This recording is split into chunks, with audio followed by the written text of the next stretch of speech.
Assalamualaikum warahmatullahi wabarakatuh. Selamat berjumpa lagi dengan channel vlog Pasundan. Semoga kita semua hari ini diberkahi kesehatan, keselamatan, dan kebahagiaan. Pagi ini saya akan bersama keluarga, saya akan menuju ke pasar mingguan Sulaiman. Saya memang setiap minggu itu nganter keluarga untuk berjualan di pasar mingguan Lanut Sulaiman, yaitu jalan lintas yang dari arah jalan raya ke Kopo Margahayu, Kopo Soreang. Itu kan ada jalan yang lintas menuju ke lapangan golf Sulaiman. Nah, di sana setiap hari Minggu itu rame dengan penjual-penjual dadakan yang dari berbagai daerah ya. Daerah itu ada yang dari Soreang, ada yang dari Banjaran, pokoknya dari mana-mana. Jadi di pasar mingguan tersebut banyak berjualan beraneka ragam kebutuhan lah, dari mulai makanan, pakaian, buah-buahan, sayuran. Nah, kalau keluarga saya memang kebetulan berjualan madu dan manik-manik atau hiasan untuk anak-anak lah, seperti itu. Ya, sebenarnya bukan untuk mencari bukan untuk mencari kekayaan, tetapi hanya untuk pembelajaran kepada anak-anak, kepada keluarga. Ya, sedikitnya untuk nambah-nambah uang jajan lah, seperti itu. Biar belajar berniaga ya. Karena kalau Sabtu Minggu kalau dipakai hanya untuk di rumah, megang HP seperti itu, banyak waktu terbuang. Jadi makanya setiap hari Minggu ya, mumpung ada kesempatan, ya udahlah belajar berniaga, belajar jualan. Jadi nanti kalau sudah punya pengalaman seperti itu kan tinggal mengembangkan usahanya gitu kan. Ya, untuk saat ini memang usahanya kecil-kecilan dulu, dari mulai bikin manik-manik hingga hiasan-hiasan mainan anak-anak, dan juga ada titipan madu punya kakak saya. Ya, siapa tahu ada rezekinya menemukan jalan untuk berbisnis ke jenjang yang lebih besar, seperti itu ya. Nah, ini saya sudah sampai di simpang lampu merah Raja Wali. Nah, ini kalau yang ke kiri itu arah ke kota dan pasar Ciroyom ya, atau pasar baru juga bisa.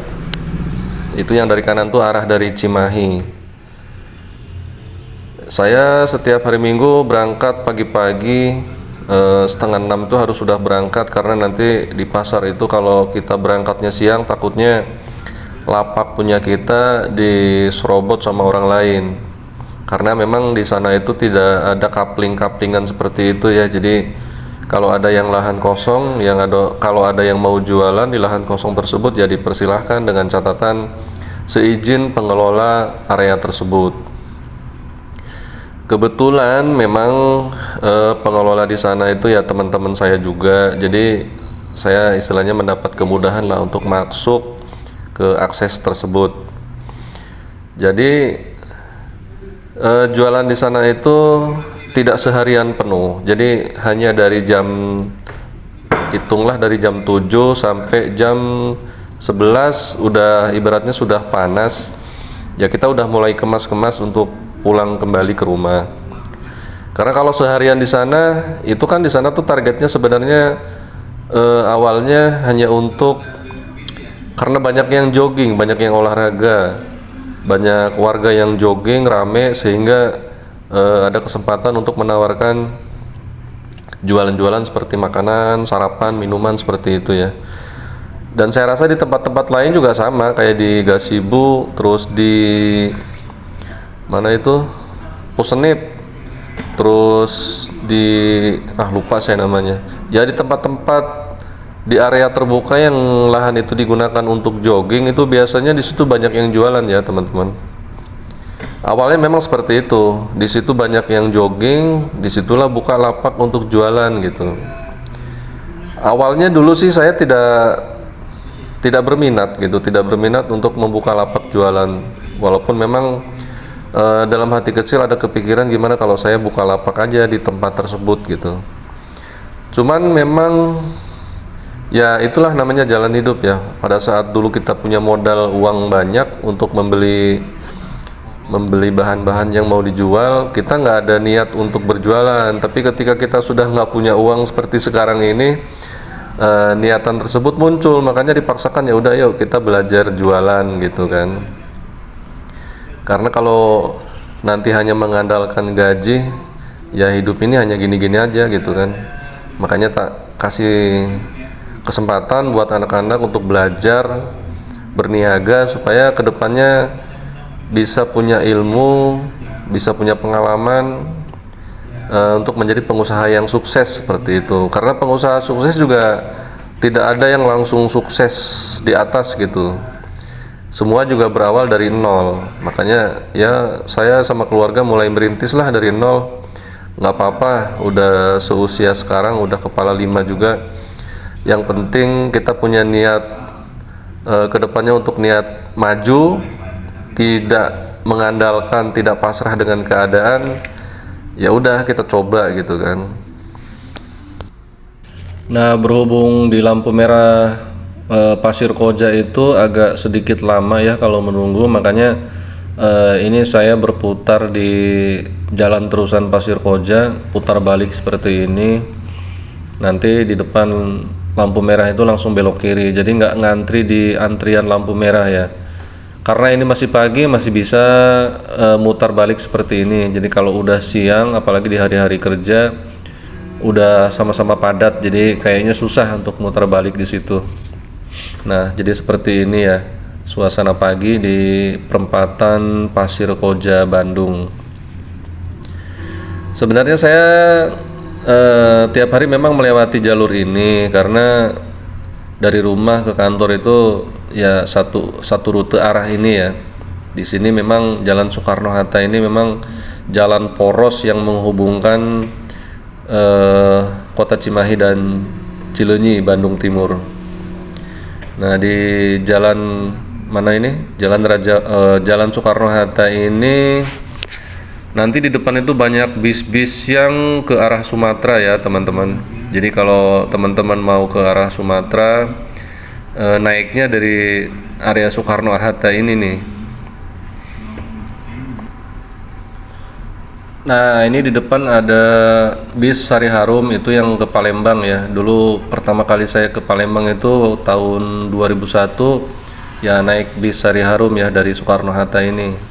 Dulu tiketnya masih kalau nggak salah masih 130 lah. Kalau sekarang nggak tahu, mungkin sekarang udah 400-an. Di sini juga banyak bis-bis yang ke berbagai jurusan seperti Bengkulu, kayak San tadi ke Bengkulu, Pekanbaru. Terus ini suara saya agak sedikit bindeng karena memang lagi pilek ini.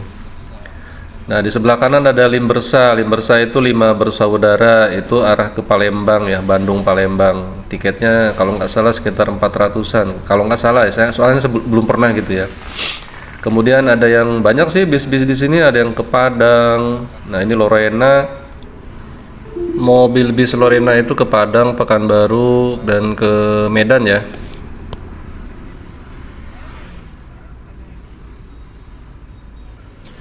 Nah, jadi di sepanjang Jalan Soekarno-Hatta ini yang menuju ke arah Pasar Caringin itu banyak bis-bis Sumateraan ya teman-teman.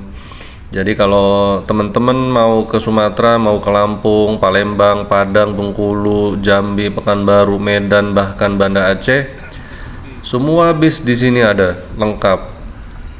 Tinggal buka aplikasi atau mungkin datang langsung ke loketnya.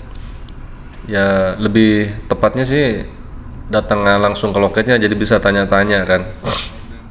Kalau melalui aplikasi kita nggak bisa nanya-nanya, hanya sekedar pesen tiket, bayar, dan naik. Nah, bisnya seperti apa kita nggak tahu gitu kan.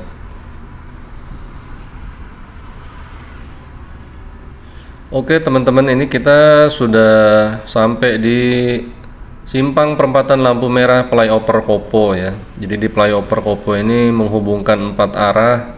Kalau dari kiri arah dari Pasar Baru, dari Cimahi juga bisa. Kalau lurus ke sana terus nanti tembusnya ke Cileunyi, Garut, Tasikmalaya.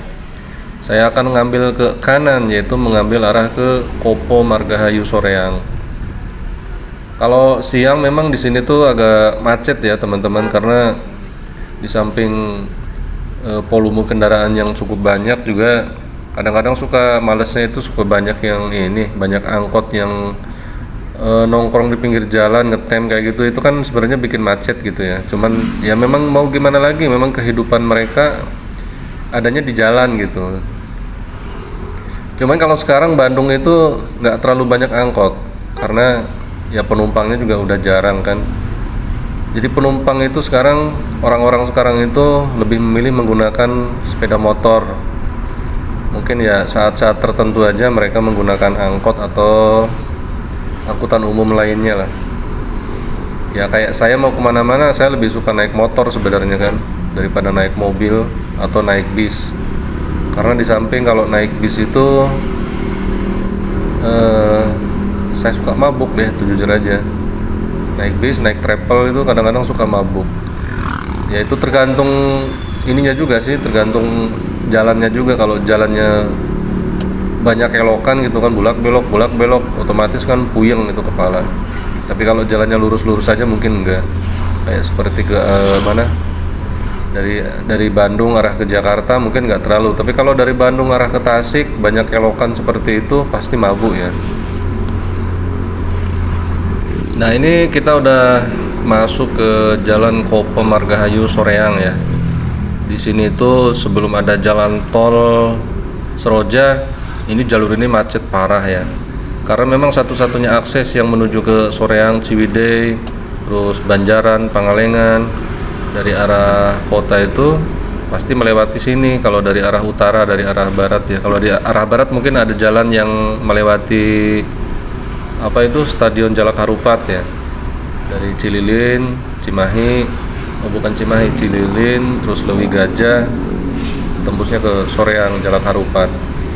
Nah jalur ini dulu sebelum ada jalan tol Seroja, jalur ini sangat macet, crowded, apalagi di hari-hari liburan. Hari liburan itu banyak wisatawan-wisatawan dari luar kota Bandung yang masuk ke area jalan ini.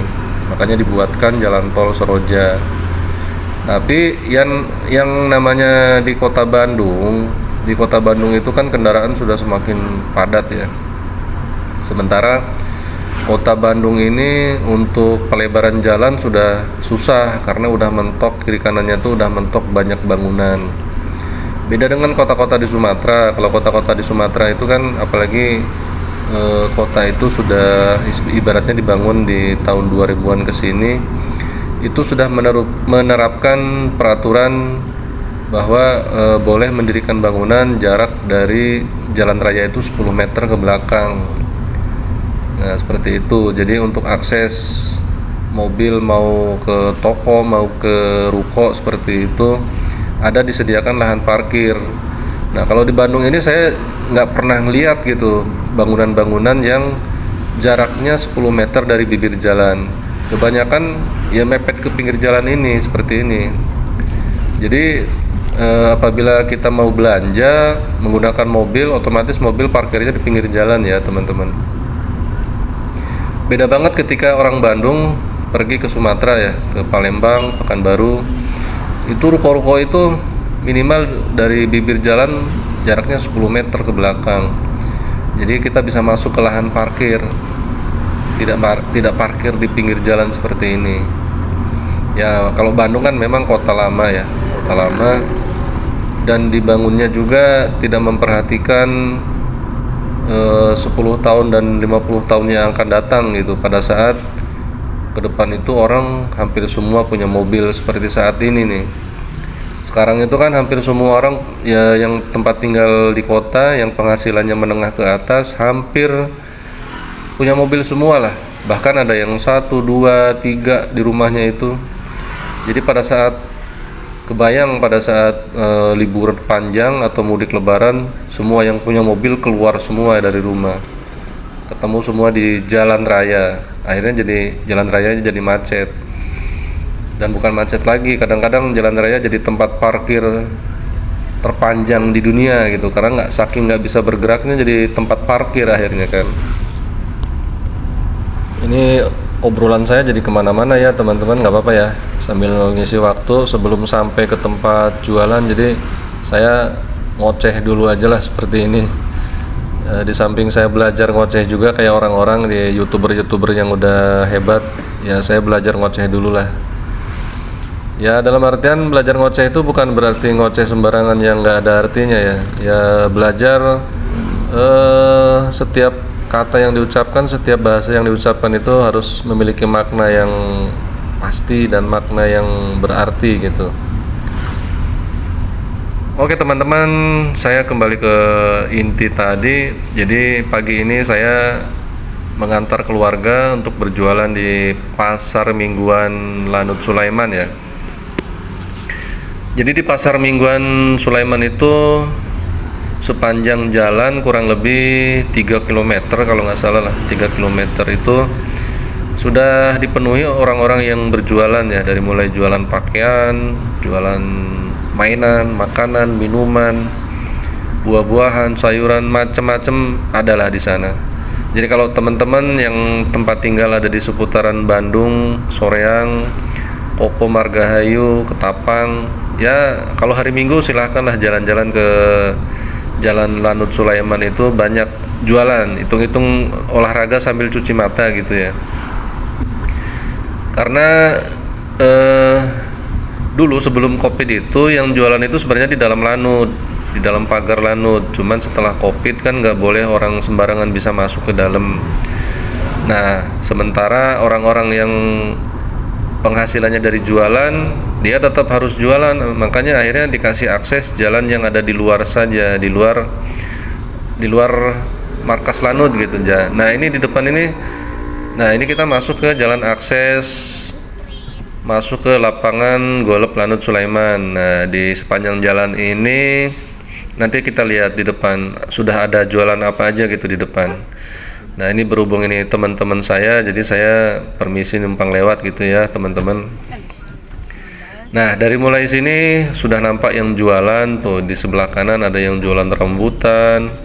Nanti kalau udah agak siang sedikit nih penuh ini jualan sarapan-sarapan makanan. Nah, tapi yang herannya itu yang jualan di sini memang kebanyakan yang pakai mobil. Nah, dengan catatan kan kalau orang yang sudah punya mobil bisa dikatakan udah orang kaya gitu ya. Nah, udah orang kaya punya mobil dan mobilnya itu dimanfaatkan untuk membuka lapak di sini. Jadi sebenarnya yang jualan tuh bukan orang miskin, orang udah kaya lah. Ya kalau saya sih dibilang kaya enggak, dibilang miskin enggak ya, ibaratnya saya hidup ya, taraf ekonomi saya ya pas-pasan lah, pas butuh ya mudah-mudahan ada gitu kan. Nah, itu udah kelihatan ya di kiri kanan banyak yang jualan. Kalau daerah sini sebelah kiri itu jualan tanaman hias. Nah, ini di sebelah kanan sudah banyak yang buka-buka lapak seperti ini. Ada yang jualan pakaian, ada yang jualan kebutuhan perabot rumah tangga, buah-buahan. Nah, seperti itu ya, ada makanan. Tinggal pilih lah, sambil jalan-jalan, sambil olahraga, tinggal pilih. Ya, siapkanlah uang barang-barang 500.000 untuk menikmati jajanan yang ada di sini. Dan ini nggak lama sih, kalau sudah panas nanti sekitar jam 11 atau habis duhur ini udah mulai pada berkemas nih teman-teman. Sudah pada berkemas karena yang jalan-jalan juga, yang olahraga juga sudah mulai berkurang. Karena memang targetnya ya untuk yang olahraga tersebut gitu. Nah, ini kebetulan lapak keluarga saya ada di depan ini, depan sebelah kiri, di samping bangunan ini ya. Ini kalau siang ini panas nih teman-teman, makanya sampai jam 10 jam 11 ini harus sudah berkemas karena memang sudah panas. Oke, demikian teman-teman, terima kasih yang sudah menonton sampai habis. Jangan lupa like, subscribe, dan komen. Terima kasih, semoga kita sehat selalu. Assalamualaikum warahmatullahi wabarakatuh.